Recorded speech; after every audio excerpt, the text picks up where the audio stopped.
নবম ও দশম শ্রেণীতে ফিরে আসছে বিজ্ঞান, মানবিক ও ব্যবসায় শিক্ষা বিভাগ। আজ বুধবার মাধ্যমিক ও উচ্চশিক্ষা অধিদপ্তর এক চিঠিতে এ সিদ্ধান্ত জানায়। নতুন সিদ্ধান্ত অনুযায়ী ২০২৫ শিক্ষাবর্ষে যারা দশম শ্রেণীতে উত্তীর্ণ হয়েছে তাদের এসএসসি ও সমমান পরীক্ষা জাতীয় শিক্ষাক্রমে ২০১২ এর ভিত্তিতে অনুষ্ঠিত হবে। অর্থাৎ বিজ্ঞান, মানবিক ও ব্যবসায় শিক্ষার বিভাজন অব্যাহত থাকবে। এর আগে ২০২৪ শিক্ষাবর্ষ থেকে মাধ্যমিক পর্যায়ে নবম শ্রেণীতে বিভাগ বিভাজন না রাখার বিষয়ে নির্দেশনা জারি করা হয়েছিল।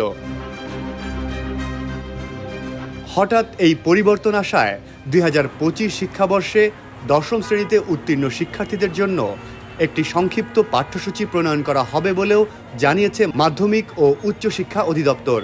২০২৭ সালে পূর্ণাঙ্গ পাঠ্যসূচিতে এসএসসি ও সমমানের পরীক্ষা অনুষ্ঠিত হবে।